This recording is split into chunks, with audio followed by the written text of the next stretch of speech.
Pemirsa, senang sekali ya saya Ivi Batuta dapat kembali menjumpai Anda tentu saja di acara ini yaitu Entrepreneurship, wirausaha untuk masa depan yang lebih baik.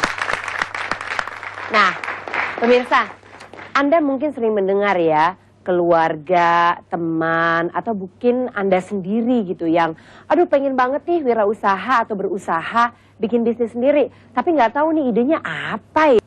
Sebetulnya jenis apa nih dari bisnis yang bisa saya lakukan? Nah, sebetulnya banyak sekali kalau kita bisa dengan sangat jeli melihat berbagai peluang yang ada di sekitar kita. Dan sebetulnya juga katanya kita bisa meniru kok usaha orang lain yang saat ini sedang orang lain lakukan. Dan bahkan mungkin juga bisa melihat pada potensi diri sendiri. Sebenarnya potensi kita seperti apa. Nah, itulah yang akan dibahas pada kesempatan hari ini. Kita akan melihat tinjauan mengapa berwirausaha. Ide-ide wirausaha itu datangnya dari mana saja ya. Dan saya langsung saja akan memperkenalkan narasumber pertama. Beliau tidak hanya seorang motivator yang luar biasa karena termasuk dalam 10 besar motivator terbaik di Indonesia.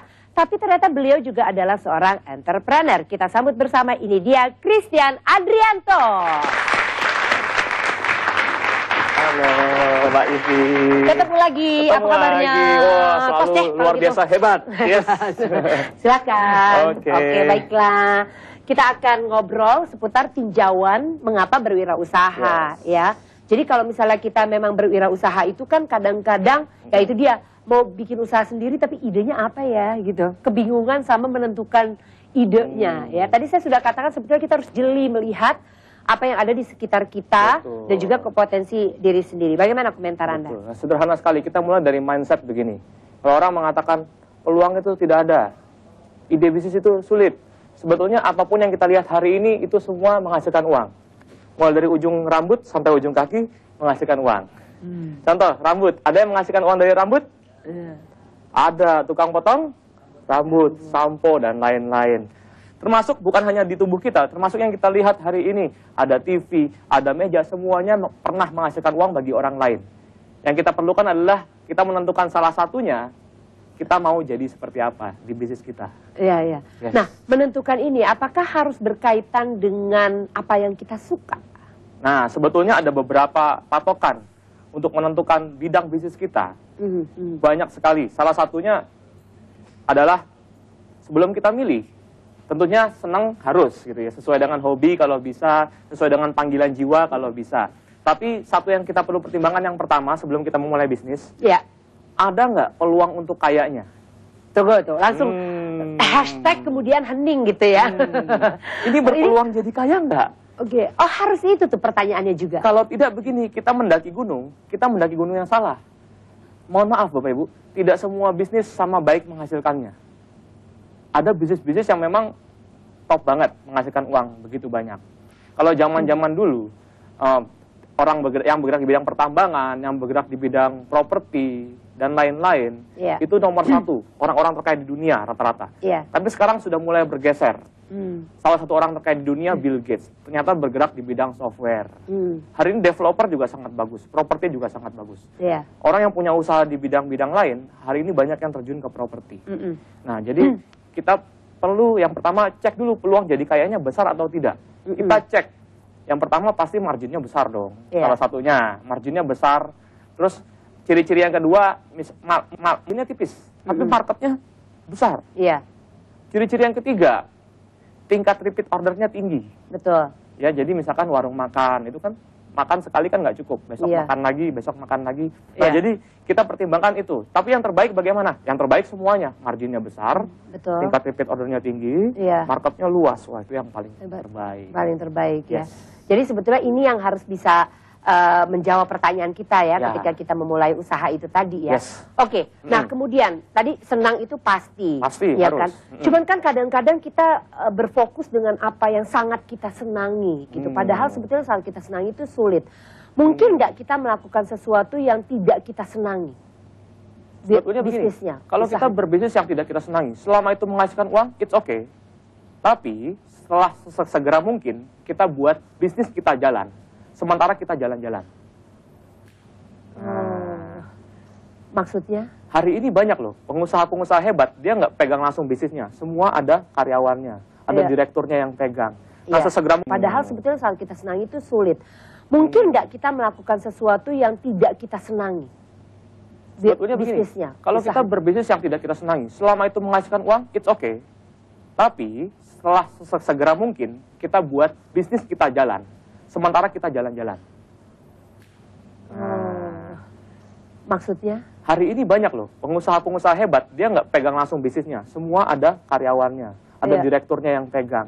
Nah, sesegera mungkin kita duplikat diri kita, kemampuan diri kita ke orang lain. Bila perlu dan kalau bisa, kasih bagi hasil, kasih saham dan lain-lain. Sehingga mereka merasa memiliki. Dan kita fokus ke bisnis yang kita memang sukai, sesuai dengan panggilan jiwa kita. Betul. Karena hidup ini kan pada dasarnya manusia ingin bahagia. Nah, kalau kita melakukan apa yang kita sukai kan kita bahagia. Betul. Seperti itu. Jadi kalau kita mulai bisnis, sebetulnya, kalau punya modal besar, it's okay. Modal besar diimbangi dengan skill yang mumpuni. Tapi kalau kita skillnya belum punya, saran saya Anda mulai kecil dulu. Mulainya kecil, tapi berpikir besar. Ya, kita akan jadi besar. Mulainya kecil, berpikir besar, dan mulai tumbuh jadi besar. Terus belajar. Lalu nanti kita buat lebih besar lagi bisnis kita. Jadi intinya begitu. Oke, ya. Ya, baiklah. Nanti kita lanjutkan kembali ya. Karena kita juga nanti akan menghadirkan kembali satu orang narasumber. Beliau juga adalah seorang entrepreneur sejati ya, yang akan bercerita kepada kita. Nah, ini menarik nih. Karena yang dilakukannya itu dua-duanya gitu. Melihat potensi diri sendirinya dan juga melihat apa yang ada di sekitarnya. Apa yang dilakukan oleh beliau? Tunggu jawabannya setelah yang ini ya. Anda jangan kemana-mana, tetaplah bersama Entrepreneurship, wirausaha untuk masa depan yang lebih baik.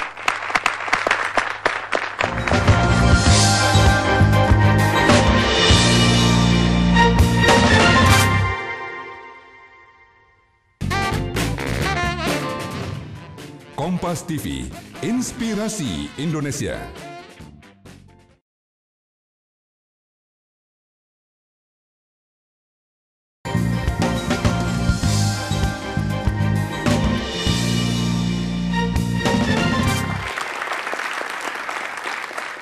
Kembali lagi Anda menyaksikan Entrepreneurship, wirausaha untuk masa depan yang lebih baik.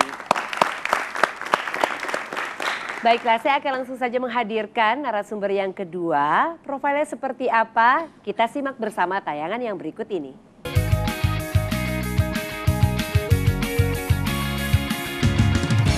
Para pecinta alam pasti sudah biasa datang ke gerai-gerai penyedia pernak-pernik aktivitas outdoor seperti ini.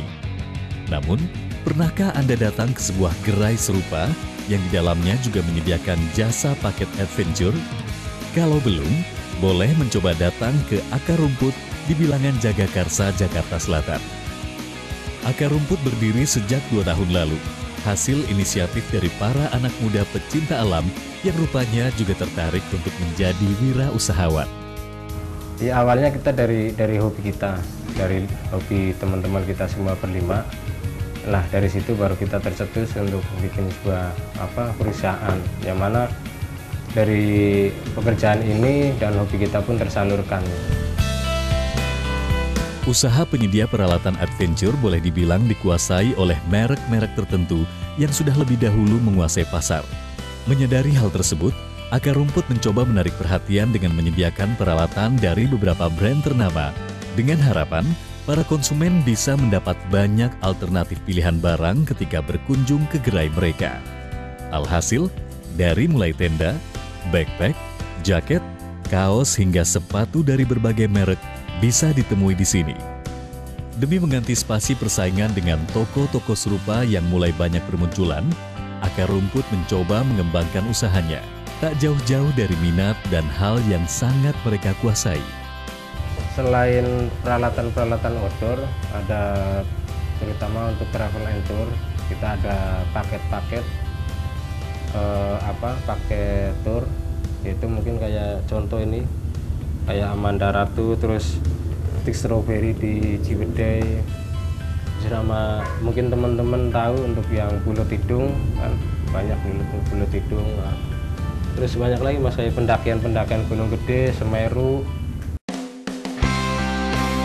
Untuk pemasaran, akar rumput bergantung pada media online dan pemasaran dari mulut ke mulut dengan para sesama pecinta alam. Hasilnya cukup efektif. Paket perjalanan lintas alam yang mereka jual banyak diminati. Pun para konsumen bisa mendapatkan aneka peralatan untuk menunjang aktivitasnya selama berpetualang di akar rumput juga. Kita lebih banyakin di open trip. Jadi setiap weekend, Sabtu Minggu itu kita jalan. Karena kan banyak orang Jakarta terutama banyak butuh refreshing, kita bisa menyediakan. Jadi kan sekarang pun udah terbukti dengan banyak kantor, mungkin di daerah Kuningan itu kita udah bisa mengcover. Dalam hitungan beberapa bulan ke depan, akar rumput sudah akan membuka cabang di Jogja dan Surabaya. Apa yang dilakukan oleh Heru dan kawan-kawannya menunjukkan bahwa tak cukup hanya dengan modal keuangan yang besar, mendirikan usaha ternyata harus didasari pula oleh minat dan penguasaan terhadap bentuk usaha yang akan dijalani.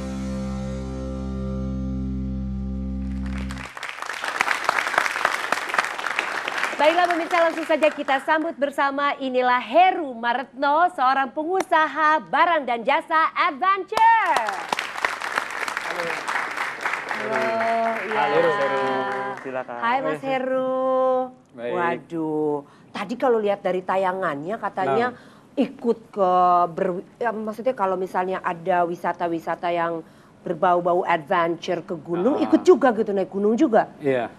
Asal muasalnya tuh bagaimana? Anda kerja dulu setelah selesai sekolah atau bagaimana?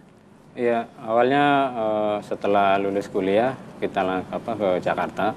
Kita masih kerja di sebuah perusahaan di Jakarta. Mungkin selama hampir 2 tahun saya bekerja. Tapi ada salah satu yang kurang gitu loh. Ketika banyak teman-teman yang berkegiatan, kita nggak bisa karena waktu yang terkekang gitu ya. Sama pekerjaan. Akhirnya kumpul sama teman-teman yang satu mapala dulu, kita berpikir dan kita bikin sebuah usaha travel sama penjualan alat-alat outdoor itu. Oke. Berarti ini sebenarnya adalah bisnis yang Anda jalani karena Anda tuh hobi gitu ya. Dari hobi betul. ini gitu ya. Ya, hobi ini sudah dijalankan dari zaman kuliah dulu itu. Dari sejak kuliah kita udah sering kegiatan bareng kan, kita jadi tahu untuk bisnis ini kayak apa gitu. Cuman yang hobi itu kan harus dibarengi dengan insting bisnis. Betul. Ya kan? Harus dibarengi dengan insting bisnis. Itu siapa yang punya? Bisa ceritakan nggak profil Anda dan teman-teman? Ya, untuk sebelum kita jalanin perusahaan ini, kita udah tahu dulu tuh, maksudnya kebutuhan-kebutuhan apa yang para pecinta alam itu dibutuhkan itu loh. Kan kita belum mempunyai produk. Jadi kita masih memasarkan beberapa produk yang ada di Indonesia. Berarti yang menentukan strategi menjalankan perusahaannya ya beramai-ramai aja ya gitu. Berlima Berlima aja ya. Oke. Nah, bagaimana nih? Ini kan bisnisnya dijalanin berlima nih. Nah, saya mau tanya nih. Ini kan sebenarnya kan learning by doing Yes. gitu. Komentar? Nah,